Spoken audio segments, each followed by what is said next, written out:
지난 시간 블레셋 왕 아기스 앞에서 미친 척하며 살아남았던 다윗. 다윗은 이제 그 모습을 끝으로 광야 생활을 시작합니다. 오늘은 다윗이 광야 생활을 시작하기 전에 그의 삶을 한번 살펴보려고 하는데요. 광야로 떠나야 했던 다윗, 그 전에 그의 삶은 어떠한 삶이었을까요? 다윗은 양치기로 성경에 등장합니다. 사무엘 선지자가 오늘 읽었던 말씀처럼 아버지 이새의 집에 왔을 때도 그는 들판에서 양을 돌봐야 했습니다. 그렇게 차별받던 막내 아들 다윗은 사무엘 선지자를 통하여서 기름 부음을 받게 되고 이스라엘의 두 번째 왕으로 그렇게 택함을 받게 되죠. 그리고 그 일 이후에 다윗의 삶은 하나님과 함께 흐르기 시작합니다. 다윗은 양치기의 무료함을 달래기 위해 시작했을 수금을 통해서 사울왕의 음악치료사로 왕궁에 들어가게 되고요. 더 나아가 그의 신임을 얻어서 왕의 무기 드는 자까지 됩니다. 그렇게 왕궁에서 하나님께서 자신을 이스라엘 두 번째 왕으로 세워주실 그 시간, 그 순간을 기다려야 할 것만 같았는데 그는 골리앗이라는 사람을 만나서 급격한 삶의 변화를 겪게 되죠. 골리앗에 비해서 나이가 어렸던 다윗은 골리앗과의 싸움에 나가기 위해서 여러 가지의 장애물들을 통과해야 했습니다. 그렇지만 다윗은 그 모든 장애물들을 통과하고 하나님의 인도하심과 붙드심으로 그 골리앗과의 싸움에 임하고 승리하게 되죠. 여기까지 보면은 만화책 드래곤볼이나 원피스의 내용처럼 한 주인공 소년이 여러 가지 일을 통해서 끊임없이 성장하는 성장 만화의 한 내용처럼 보입니다. 그러나 다윗은 그 만화책의 주인공들이 겪지 않을 심한 갈등과 고통을 겪게 되죠. 왜냐하면 다윗에게는 누가 있어요? 그 유명한 이스라엘의 첫 번째 왕이었던 사울이 있었기 때문입니다. 하나님께 불순종으로 말미암아 하나님이 부르시는 악령에 사로잡혔던 사울은요, 자신을 부리는 악령에게 더욱더 사로잡히는 계기가 있었는데요. 바로 다윗을 향한 시기와 질투 때문이었습니다. 다들 잘 아시는 것처럼 골리앗을 쓰러뜨리고 개선하는 사울과 다윗에게 사람들이 어떤 노래를 부르죠? 사울은 천천히요, 다윗은 만만이다 라고 말합니다. 그리고 이 말을 사울은 그냥 넘어가지 못해요. 이스라엘 초대 왕으로서 자신의 왕권을 위협하는 존재는 반드시 제거해야 했던 사울은 그의 레이더에 자신보다 더 많이 사람들에게 칭송받는 다윗을 포착하고 그를 주시하게 되는 거죠. 자신의 왕권을 위협하는 다윗. 사울은요, 다윗이 어리다고 해서요, 인정사정 봐주지 않습니다. 갖가지 미션을 통해서 그의 목숨을 거두려고 했고 심지어 자신의 정적인 블레셋인들의 손을 통해서 다윗을 제거하려고도 했습니다. 이쯤 되면은요, 다윗에게 누가 적인지 누가 아군인지 헷갈릴 정도예요. 그러나 다윗은 그 모든 역경을 하나님과 함께 헤쳐나가죠. 그를 부르신 하나님이 그를 부르시고 그냥 내버려 둔 것이 아니라 그의 길을 만드시고 그와 함께 하셨기 때문입니다. 다윗은 사울이 그렇게 된 모든 미션들을 수행하면서 곤궁에 빠지지 않고요. 도리어 왕의 사위가 되는 수확까지 얻게 됩니다. 이제 그는 형제들에게 떠밀려 들판에서 양이나 치는 양치기가 아니라 명실상부한 한 나라의 장군이요 왕의 사위가 되었던 거죠. 사울의 아들로서 차기 왕의 계승자였던 요나단은 이런 다윗과 의형제를 맺으며 다윗을 더욱더 옆에서 도와줍니다. 요나단의 도움으로 말미암아 왕의 아들의 아니라면 결코 빠져나갈 수 없었던 자신을 죽이려는 사울의 계획에서도 다윗은 빠져나오게 됩니다. 그러나 안타깝게도 다윗은 더 이상 사울 가문과 함께하지 못하죠. 사울이 이제는요, 아들의 조언도 듣지 않고 다윗의 목숨을 노렸기 때문입니다. 그는 이제 도망자가 됩니다. 도망자의 신분으로 그는 노베에서 아히멜렉을 만나죠. 그와의 만남을 통해서 다윗은 지금까지 자신을 인도하신 하나님이 앞으로 자신이 살아갈지 모를 광야에서도 도우실 것임을 깨닫습니다. 그러나 그는 지난 수요 예배 시간에 살펴본 것처럼 그가 향한 곳은 광야가 아니라 바로 블레셋 왕 아기스 앞이었습니다. 이러한 잘못된 판단으로 말미암아 다윗은 호랑이 굴에 제 발로 들어오는 그러한 형국이 되어버리죠. 그러나 그 순간에도 이런 배은망덕한 다윗을 건지시는 하나님으로 인해서 어설픈 연기라고 할지라도 그는 미치청 연기를 통하여 블레셋 왕 아기스 앞에서 도망칠 수 있게 됩니다. 그래서 지난주에 말씀드렸죠. 이렇게 도망칠 수 있었던 이유는 다윗이 대종상 나무주연상을 받을 정도로 연기를 잘했기 때문이 아니라 그 순간 블레셋 왕 아기스의 마음을 하나님께서 움직여 주셔서 다윗을 이스라엘 두 번째 왕으로 세워주겠다라는 그 약속을 지키셨기 때문임을 우리는 살펴봤습니다. 이렇게 잠시 잠깐 다윗은 마음이 흔들렸을지라도요, 이제 분명히 알았을 것입니다. 자신이 의지해야 하는 것은 내 눈에 힘이 센 사람이 아니라, 내 눈에 무언가 굉장한 사람이 아니라 그때나 지금이나 그리고 앞으로나 자신을 인도하실 하나님이라는 것. 그래서 이제 다윗은요, 오직 하나님만을 바라보는 광야로 향하게 됩니다. 그리고 그거 광야에서 언제나처럼 여전히 신실하게 자신을 인도하시는 하나님의 약속을 만나게 되죠. 여기까지가 다윗이 광야로 가기 전까지 다윗의 삶의 모습이었습니다. 그렇다면 우리는 이 모습을 통해서 어떠한 하나님의 음성을 들을 수 있을까요? 소망하기에는 다윗의 삶을 다시 한번 돌아보는 이 시간을 통해서 어떻게 사는 것이 진짜 그리스도인으로서 현명하게 살아가는 것인지를 잊지 않으실 수 있는 우리 귀한 성도님들과 제가 될 수 있기를 주님의 이름으로 간절히 축원합니다. 우리가 기억하는 광야 전의 다윗의 생애, 그 생애를 통해 우리가 들을 수 있는 하나님의 음성은요, 그분은 내가 가진 문제보다 크신 분이라는 거예요. 앞서서 말씀드렸던 것처럼 다윗은 자기 삶의 변환점이라고 할 만한 인물인 골리앗을 만나게 되죠. 그러나 어린 소년이었던 다윗은요, 골리앗과의 싸움에 나가기까지 3가지 장애물을 넘어야 했습니다. 첫 번째는 골리앗이라는 사람이 주는 위압감이었습니다. 그 당시 이스라엘 사람 중에 그 어느 누구도 골리앗과도 같은 거대한 사람을 본 사람이 없었습니다. 현재의 계산 방식으로도 대략 2m 50에서 3m 가까이 되는 골리앗은 그 존재만으로도 블레셋 군인들의 사기를 진작시켰고요. 반대로 이스라엘 군인들의 사기는 땅에 떨어지게 만들던 인물이었습니다. 골리앗이 가진 눈에 보이는 시각적인 이미지에 마음을 빼앗기지 않을 사람이 없었던 거예요.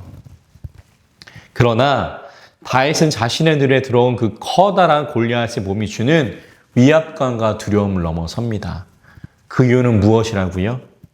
골리앗이 아무리 클지라도 그 골리앗보다도 더 큰 하나님을 바라보았기 때문이죠.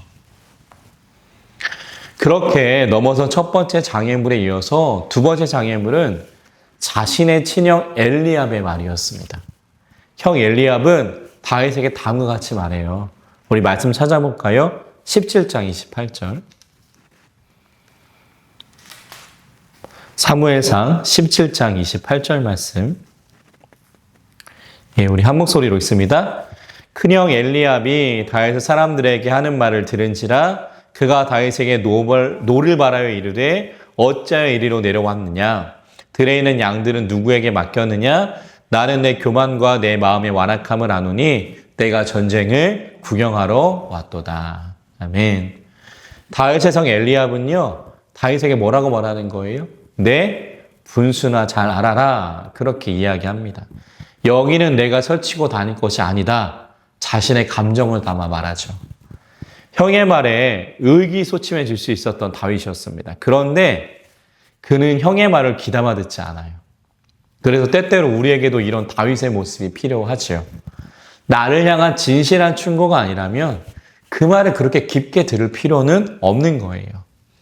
다른 사람의 말을 무시하라는 말이 아니라 나를 향한 진실한 충고가 아니라면 그 말이 그저 나를 주눅들게 하는 말이라면 그런 감정이 실린 말이라면 우리는 그 말보다는 나를 언제나 인도하시는 하나님의 말씀에 더 귀 기울여야 한다라는 겁니다. 나를 가장 잘 아는 사람의 조언이지만 나를 짓누르려는 말이 담겨 있다면 우리는 그 사람의 말을 흘려보낼 줄도 알아야 하는 것이요. 저와 여러분들의 문제는 그들의 말이 해결하지 못합니다. 나를 지금까지 인도하시며 너와 함께 걸어가시는 하나님이 해결하십니다. 그렇게 다윗은 두 번째 장애물을 넘어가는 거예요. 마지막 세 번째 장애물은요, 전제 전문가 사울왕의 충고였습니다. 사울은 자신이 골리앗과 싸우겠다라는 다윗의 말을 듣고 다음과 같이 말합니다. 사무엘상 17장 33절 말씀. 33절 말씀 있습니다. 사울이 다윗에게 이르되 내가 가서 저 블레셋 사람과 싸울 수 없으리니 너는 소년이요 그는 어려서부터 용사임이니라. 아멘. 사울은 형 엘리압이 감정을 담아서 자신을 주눅들게 하는 말을 하였다면 전쟁 전문가로서 사울은 전장을 정확하게 읽는 판단력으로 형 엘리압보다 더 객관적인 조언을 다윗에게 전합니다. 그래서 사울의 말은요, 다윗에게 더 큰 장애물이었을 거예요. 형 엘리압의 말보다 말이죠. 그런데 다윗은 그 말에 어떻게 반응할까요? 우리 17장 37절 말씀 볼까요? 37절 읽도록 하겠습니다. 또 다윗이 이르되 여호와께서 나를 사자의 발톱과 곰의 발톱에서 건져내셨은즉 나를 이 블레셋 사람의 손에서도 건져내시리이다. 사울이 다윗에게 이르되 가라 여호와께서 너와 함께 계시기를 원하노라. 아멘.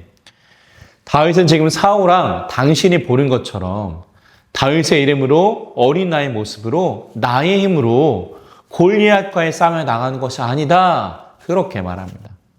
우리가 읽었던 37절의 말씀처럼 내가 지금 골리앗과의 싸움에 임할 수 있었던 이유는 내 힘이 아니라 지난날 나를 인도하시고 건지셨던 그 하나님을 의지하며 나아가는 것임을 다윗은 말하고 있는 거죠.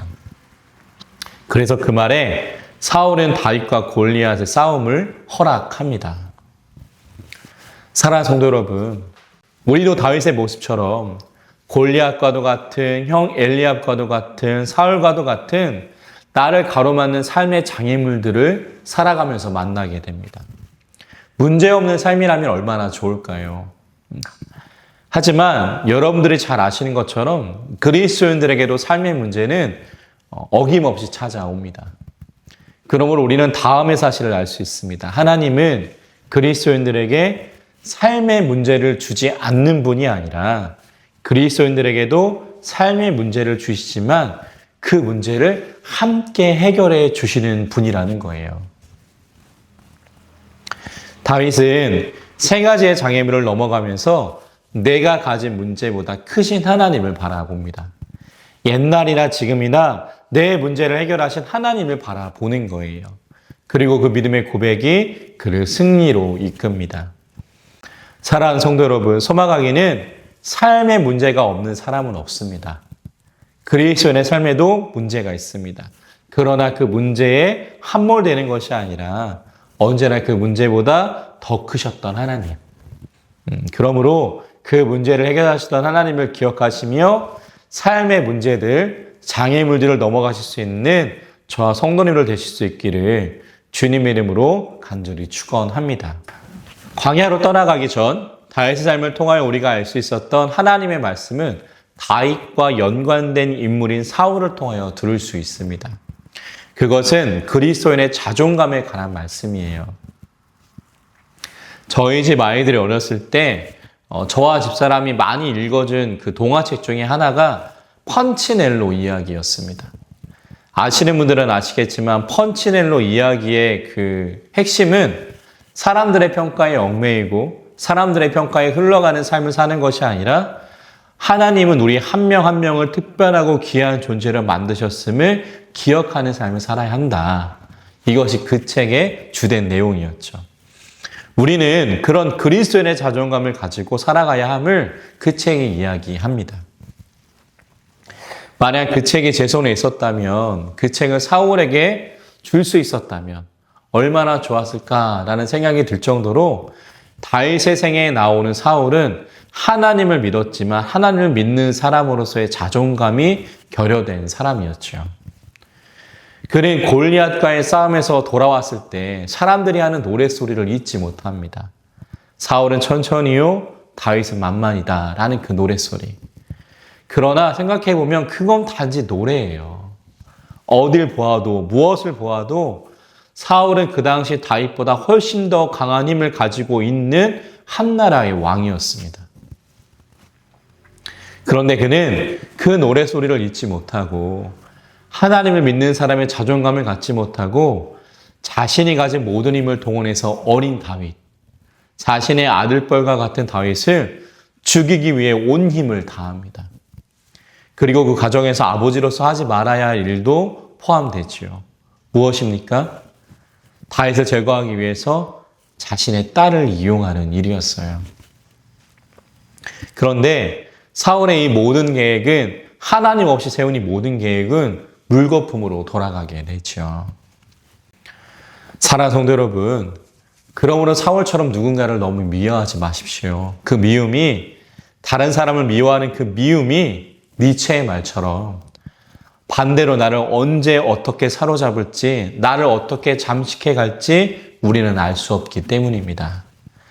그러므로 다른 사람과의 비교를 통해서 나의 자존감을 깎아먹고 비참해지거나 교만해지는 것이 아니라 하나님의 사람으로서 하나님의 사람답게 나를 위하여 이 땅에 오신 하나님을 기억하며 그 자존감을 가지고 살아가는, 그러므로 나도 살리고 내 옆에 사람도 살리실 수 있는 우리 모두가 될 수 있기를 주님의 이름으로 간절히 축원합니다. 광야로 떠나가기 전 다윗의 삶을 통하여 우리가 들으셔야 하는 음성, 그것은요, 그분은 지금도 우리의 길을 만들고 계시다라는 거예요. 다윗도 눈으로는 하나님을 보지 못합니다. 다윗도 눈으로는 하나님의 일하심이 바로바로 보이지 않아요. 그러나 다윗은 알고 있었죠. 그분은 보이지 않고 그분이 지금 무슨 일을 하는지 알 수는 없지만 나를 부르신 그분은 지금도 나를 위해 그 길을 만들고 계시다라는 겁니다. 다윗이 수금을 처음 배웠을 때, 다윗이 골리앗 앞에 섰을 때, 다윗이 사울의 손을 피해 광야로 도망가야 할 때, 다윗은 하나님의 일하심을 알 수 없었지만 하나님은 신실하게 다윗의 길을 만들고 계셨습니다. 그러므로 우리는 다음의 사실을 알 수 있습니다. 다윗에게 역사하신 그 하나님은요, 우리에게도 똑같이 역사하시는 분이라는 거예요.